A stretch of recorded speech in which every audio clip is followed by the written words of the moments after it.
매일 성경 묵상을 돕는 해설 가이드입니다. 안녕하세요. 묵상 코치입니다. 함께 읽고 나눌 말씀은 사도행전 21장 17절에서 36절까지 말씀입니다.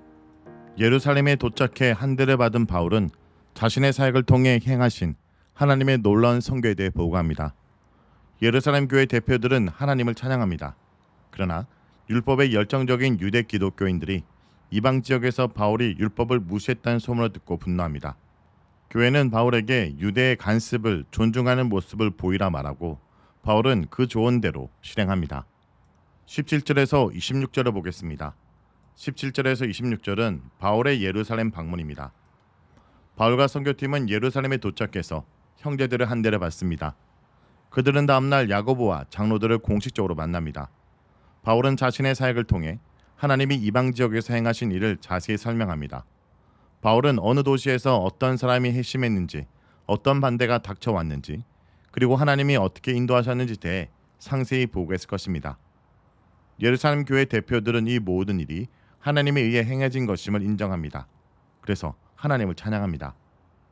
누가는 이방 교회에서 모은 헌금을 언급하지 않고 있는데 아마 바울의 선교팀과 예루살렘 대표들이 만나는 장면에서 전달되었을 것입니다.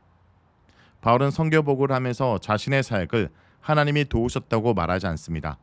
바울은 자신의 사역을 통해 하나님이 이방인들 가운데 행하신 것들을 말합니다. 이방인 선교의 주연은 하나님이시고 바울은 조연인 것입니다. 그리스도인들은 주연이신 하나님이 세우신 계획의 한 부분을 맡는 조연들입니다.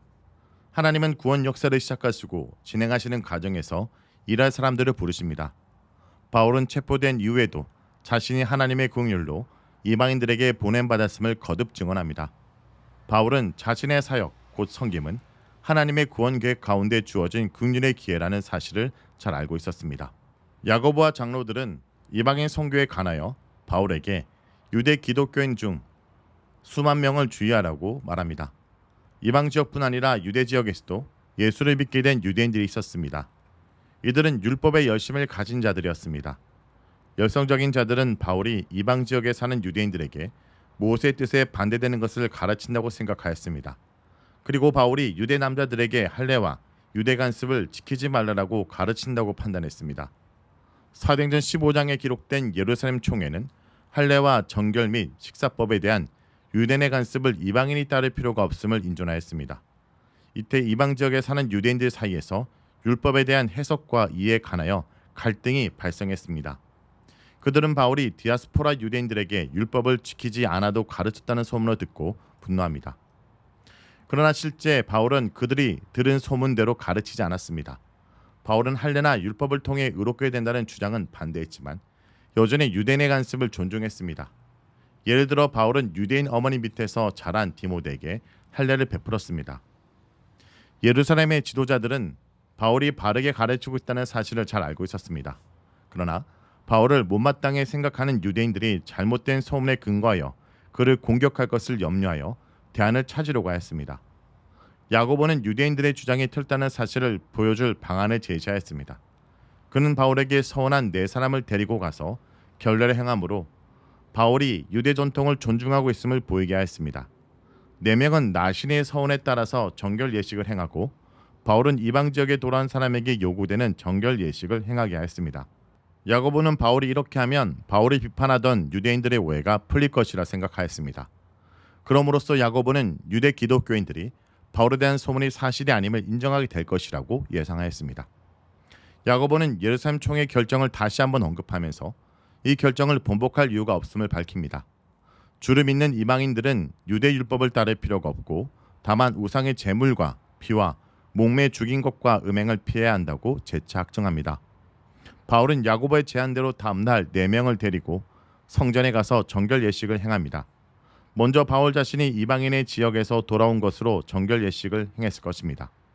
이어서 그는 4명이 정결 예식을 행할 때 필요한 비용을 지불했습니다.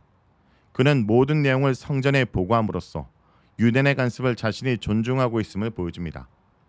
바울은 복음의 진리를 양보하지 않은 채 예루살렘에 있는 유대인들을 배려했습니다.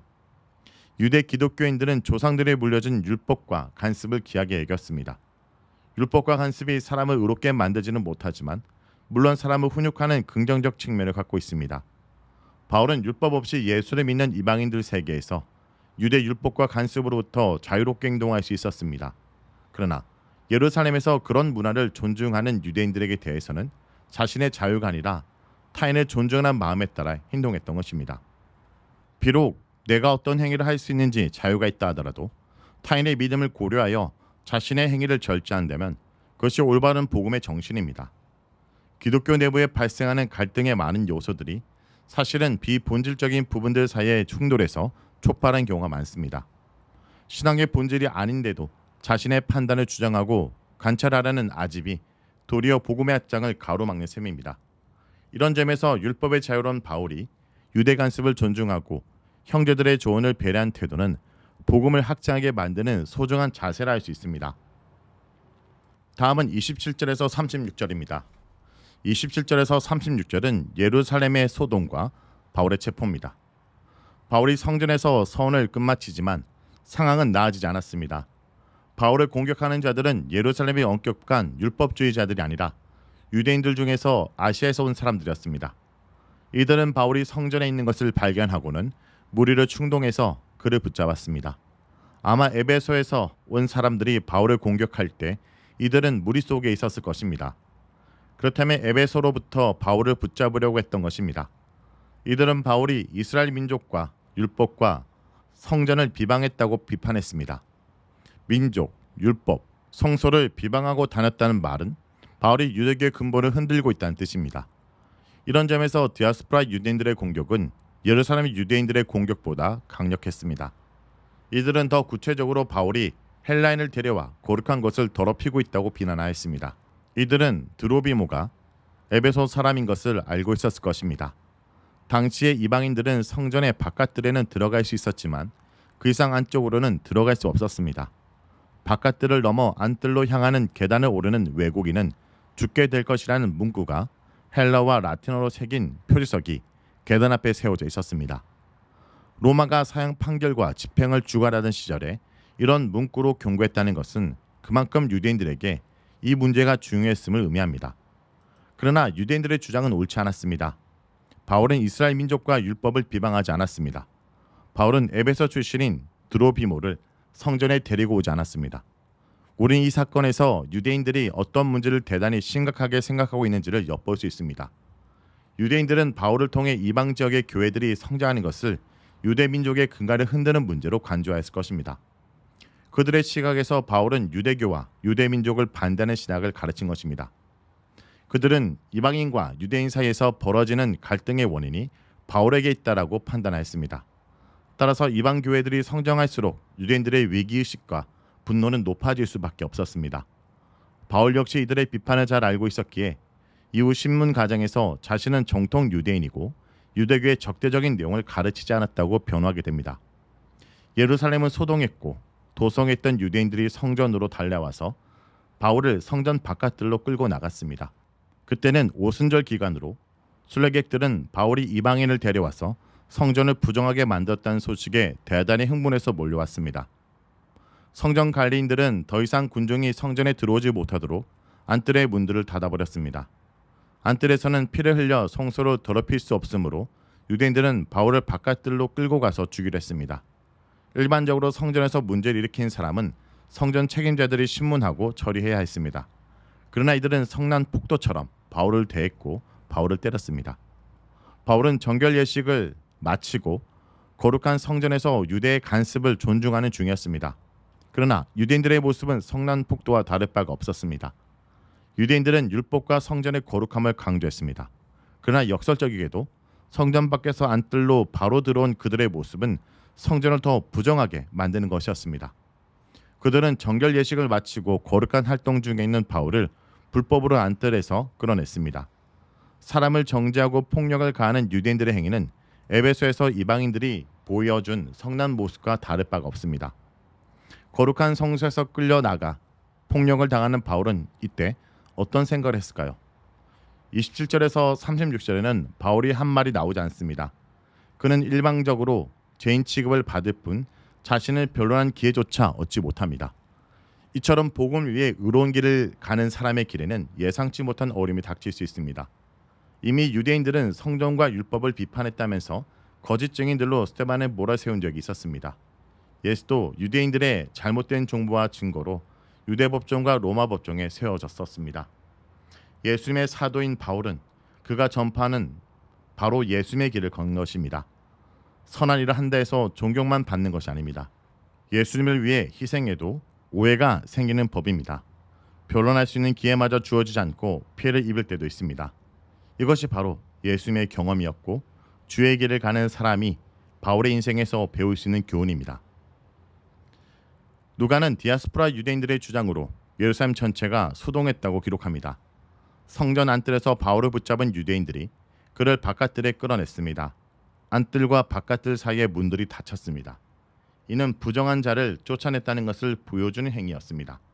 바울은 성전에서 유대 전통을 따라 정결 예식을 마치고 하나님을 예배하던 중이었기에 성전을 더럽히지 아니했습니다. 오히려 성전 밖에서 정결 예식을 하지 않는 채 바울을 잡으려고 안쪽으로 들어온 유대인들이 정결하지 않았습니다. 또한 이들의 소동으로 인해 이방 군대를 성전 안으로 불러들이는 결과를 초래했습니다. 예루살렘의 수비를 책임지고 있던 로마 군대의 천부장은 성전 서북쪽에 있는 안토니아 요새에 있었는데 성전 바깥들에서 나는 소리를 들었을 것입니다. 그뿐 아니라 이미 예루살렘 전체가 소란스럽게 되었다는 보고를 들었을 것입니다. 그래서 천부장은 백부장들과 군인들을 대동하고 요새에서 계단을 이용해 성전 바깥들로 신속히 내려갔습니다. 바울을 때리던 유대인들은 로마 군대가 다가오는 것을 보자 일단 행동을 멈춥니다. 천부장은 바울을 체포하고 나서 쇠사슬로 결박하라고 명령했습니다. 헬라어 본문에서 두 개의 사슬로 표현되었는데 두 명의 군인이 양쪽에서 바울을 각각 묶었을 것입니다. 천부장은 바울이 누구며 어떤 행동을 했는지 파악하려고 했습니다. 그러자 군중이 목소리를 높여 자기들의 주장을 떠들어댔습니다. 그들이 시끄러운 소리로 외쳐대자 바깥들은 대혼란에 빠졌습니다. 34절의 소동은 소음을 동반한 혼란스러움을 뜻합니다. 바울은 이어 자신이 결코 그런 소동의 원인을 제공한 적이 없다고 변호하게 됩니다. 천부장은 이런 상태에서 혼란의 원인을 정확히 파악할 수 없다는 것을 알고 바울을 영내로 데려가도록 명령했습니다. 영내는 군대가 주둔하는 안토니아 요새 안에 있는 병력으로서 그곳에 가려면 성전 바깥들과 요새에 있는 계단을 통과해야만 했습니다. 바울이 계단을 오르자 군중이 폭력을 행사하려고 덤벼들었습니다. 군중은 로마 군인들의 뒤를 쫓아가면서 바울을 죽이라고 외쳤습니다. 이들의 외침은 빌라도 앞에서 바나바를 석방하고 예수를 채용하려고 소리쳤던 옛 사건을 떠오르게 합니다.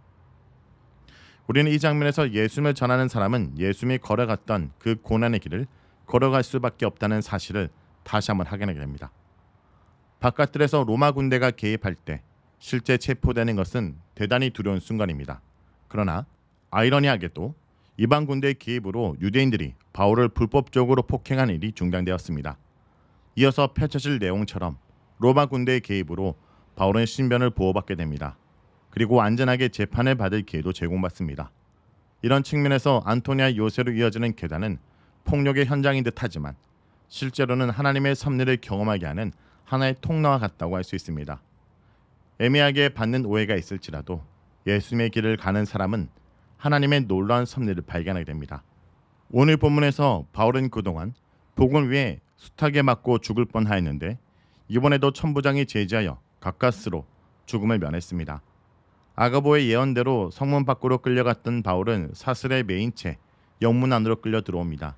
그를 뒤쫓으며 그를 없이하라고 계속해서 외치는 무리의 함성은 빌라도를 향해 이 사람을 없이하라고 외쳤던 유대인들의 함성을 떠오르게 합니다. 예수님의 죽음이 하나님의 승리로 가는 관문이었듯 그 뒤를 따르는 바울의 이 고난도 결국엔 복음의 승리로 이어질 것을 보여주는 것입니다. 말씀을 놓고 기도하겠습니다. 주님, 우리 앞에 십자가의 고난이 예고되어 있을지라도 그 길을 걸어가는 주님의 참된 제자로 살게 하여 주시옵소서. 예수님의 이름으로 기도합니다. 아멘.